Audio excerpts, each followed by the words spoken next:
Everybody, it's HBCU Game Day, joined now by Dr. Charles McClelland. He's the commissioner of the SWAC. Doc, it's been a very busy day for the SWAC. We had a lot of announcements starting last night, I guess, that in effect wiped out the weekend football schedule because of COVID-19 protocols with a few different programs in the conference. And that really made things interesting, we'll say, because Mississippi Valley State was set to play Alabama A&M, and then the UAPB game against Texas Southern got canceled as well. And there were some factors, depending on how those games would have gone, that would have helped determine who was going to be the host for the SWAC Championship game between UAPB and Alabama A&M. So let's not bury the lead. Ultimately, there was a decision made today that the conference championship game would shift and be held at Veterans Memorial Stadium in Jackson. So I know people have a lot of questions about how do we get there.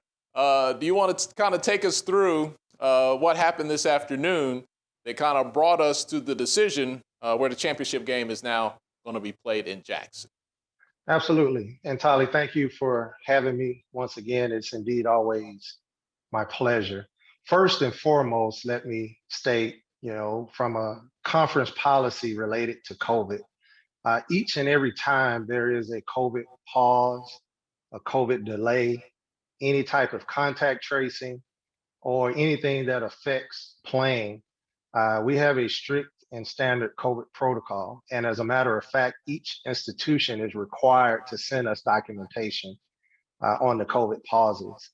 So I do want to clear that up. Any reference to teams that are just kind of opting out because of COVID, there's zero truth to that. They have to work with their doctors, local health authorities, send that information in, and we have to verify it before a game is paused or canceled. But it was unfortunate. As we know, there has been some uptick in COVID-19. And unfortunately, we had all of our games canceled this week. And two of those games had some bearing on who was going to be able to host. Based upon that fact, and I think we put this out earlier, that we do have a tie-breaking scenario for hosting, which is a totally different tie-breaking scenario to determine who wins the East and who wins the West. So as we embarked upon this process, once we found out that there were stoppages, we wanted to take a look at the tie-breaking scenario. And the first of the tie-breaking scenario is head-to-head. So there was no head-to-head between the University of Arkansas at Pine Bluff and Alabama A&M. The second was common opponent. The only common opponent that we even had a chance outside of the Mississippi Valley State game and Alabama A&M, that's why that game was so important, was the Arkansas at Pine Bluff Alabama State game. But as you know, inclement weather, tornadoes in Arkansas actually had that game as a no contest. So we could not utilize the results for that game to make a determination. So there were no common opponents. The third line of that evaluation process was records against non-divisional opponents. And in that scenario, you had University of Arkansas at Pine Bluff having played Mississippi Valley State, which was 1-0, and Alabama A&M had all of their games cross-division canceled. So that was the first criteria. And if we would have, in fact, utilized that criteria, we had to judge 1-0 versus 0-0. And therein lies where that debate was. So if you were arguing for the University of Arkansas at Pine Bluff side, we played the games that was in front of us. As a matter of fact, we played 5. One got postponed in the middle. We had the opportunity to play. We beat Mississippi Valley State. So therefore, the tie-breaking scenario stops there. But if you look at the Alabama A&M side, their argument is we played the games that was in front of us. We contend that 0-0 means as much as 1-0. We didn't lose. So just because we did not play a game does not necessarily elevate that argument to the next prong. But let's just say we did go to the next prong, and I think this is where the Alabama A&M alumni and supporters come in. That next prong is the FCS coaches poll, in which Alabama A&M is ranked higher than the University of Arkansas at Pine Bluff. But again, if you look at that, Alabama A&M says, well, we are ranked higher, but the University of Arkansas at Pine Bluff said, well, how can you skip the first prong to get to the second prong of the ranking? You are penalizing us for playing more games, because had we not played our games, then things would have been different. Had Alabama A&M played their games, things could have been different. But Alabama A&M could not play their games because of COVID. We played our games because of COVID. Then we should get the nod. We heard the argument, of the rankings above the three prong. So we had to take all of those things into consideration. The conference office was prepared to make a decision based upon those tie-breaking scenarios.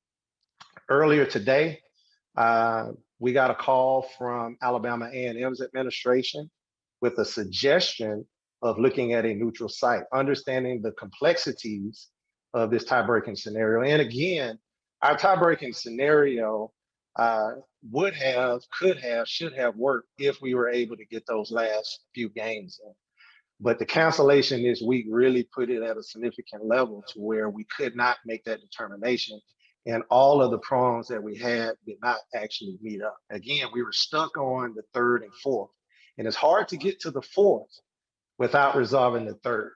And if you resolve the third, you do not get to the fourth. But again, you had equity issues on both sides. Actually, in our conversations with the University of Arkansas at Pine Bluff on yesterday, they initially floated, how about a third option? And that third option would be a neutral site game. We, at that time, said, no, we're going to follow and adhere to the policy. Once Alabama A&M came in administration and said, we too are interested. It was separate and autonomous, separate from each other. The conference office said, we will look at that third option. So the third option, as far as a neutral site game, Tali, we had options on the table at Memphis at the Liberty Bowl. We had options at Birmingham, Alabama, and we had options in Jackson, Mississippi at Mississippi Veterans Memorial Stadium. When we looked at Memphis, Tennessee, we could not physically turn that game around. We would have had to contract with the stadium. We would have had to get assets and resources there that we don't have. We do not have the ability to be able to contract and work with Memphis. We don't have those relationships. And there was a slight edge, with it being closer to the University of Arkansas at Pine Bluff. When you look at Birmingham, Alabama, obviously we can turn that around fast, but Alabama A&M has an edge over the University of Arkansas at Pine Bluff. Thus, where Jackson, Mississippi came into play. So when Jackson, Mississippi came into play, it's almost even as far as travel distance. We have the ability to be able to put that game on. The mayor of Jackson, Mississippi has reached out and said that he would support the game in any manner in which he could, which makes it a lot easier for us to put the game on. And again, this was an effort to look at what both of the institutions asked the conference office to take a look at. We felt from a fairness standpoint, this was most fair to be able to crown our spring champion. And that was a lot to process in a day with things happening so fast and so many balls in the air. I know with social media, you've seen questions, and we all go through criticism, but just to make sure that the message is clear, this was not a sweetheart, let me look out for my buddies at Jackson State. It was really the best choice that you had left on the table, right? Well, Jackson State has nothing to do with this. We are playing in Mississippi Veterans Memorial Stadium, and I think that that's a good question. What we tried to do, again, was make this as fair as possible.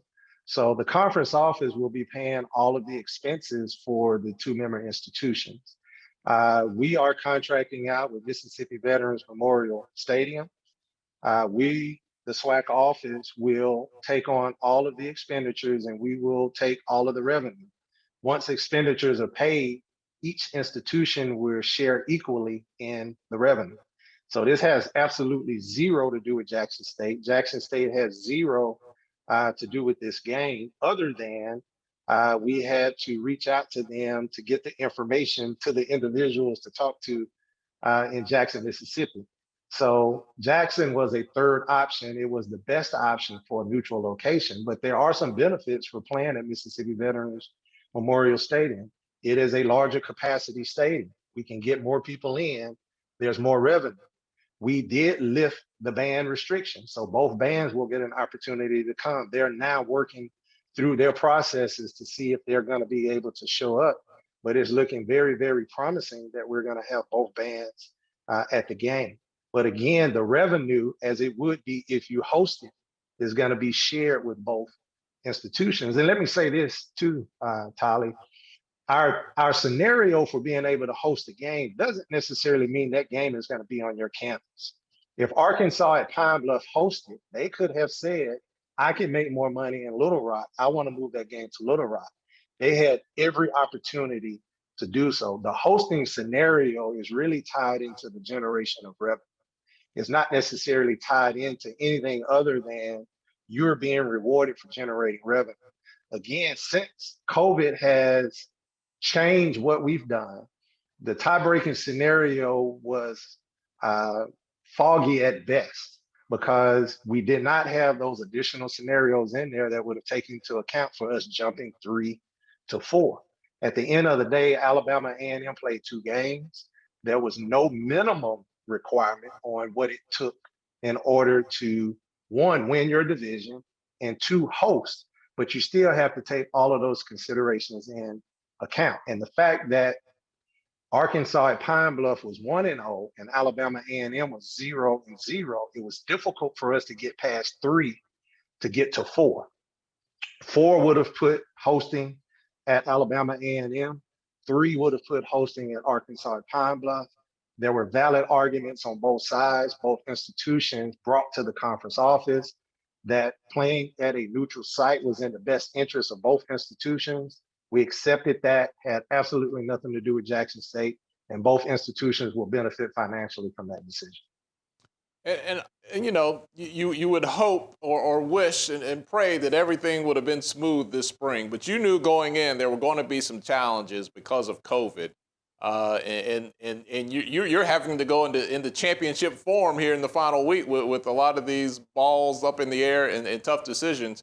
How would you sum up how you guys in the SWAC were able to pull off a spring season and get to the finish line, it seems, despite, you know, challenges that you didn't know which way they were coming from week to week?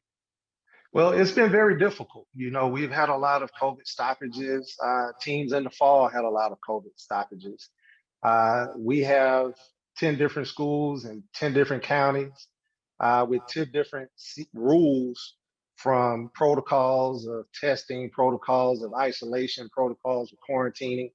In each of those games, because we only decided to play 6, each of those games had a significant impact on the outcome of all that we did.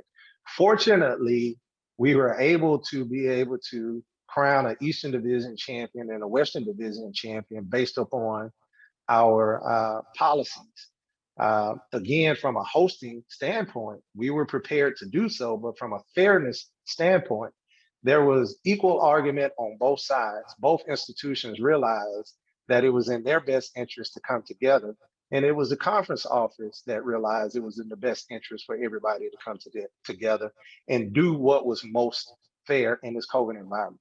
We realized that fairness is not equal in the COVID environment. Some teams played more games, some teams didn't play games. But again, we were trying to do what's best for the student athlete. And ultimately what we found, Tali, and going through this entire spring semester, was the gratitude of the student athletes saying all of the adjustments that had to be made from their sacrifices through this COVID environment, that the conference office stayed the course. It could have been very easy for us to throw in the towel. We didn't. And again, we're trying to do what's most fair so we can get a competitive football game in that both sides could feel proud about. Well, I can say this as a member of the media who covers the league, and as a fan, I'm a fan just like anybody else at the end of the day.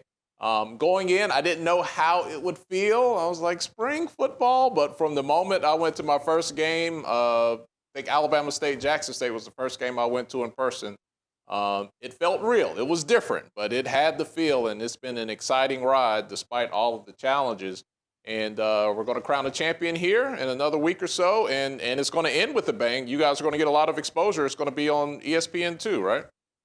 Yeah, we've had a lot of exposure this spring. I think a lot of people have gotten an opportunity to see what SWAC football is all about. I understand the passion of the fans. I understand when we made the decision to shift from a central location to a home location. And when that went off the way that it did, that the pride of hosting was definitely there. So both on the Alabama A&M side and the University of Arkansas at Pine Bluff side, I understand the frustration of not being able to host that game. Both teams, it's been a minute since they've been in the championship game. To be able to host that on campus, even in this spring COVID environment, would have been great. But again, COVID has yet created another obstacle that we had to overcome. But I think the message that I want to give out to all of the fans is that every decision that we make is not made in a vacuum. Every decision that we make is a collaborative decision. The membership always has an opportunity to chime in. And our job is to facilitate that conversation and do what's best for the membership as a whole. And we think that we have achieved that by having this. It is not ideal. It is not something that we wanted to do. It is actually something that we were not willing to do even up front. It was when the institutions came and said, hey, we think this is the best for us. And they did it individually. That's when the conference office said, let's take a look at a central location. We worked on it collaboratively. We agreed upon Jackson collaboratively. Has nothing to do with Jackson State. Again, I want to say hats off to the mayor.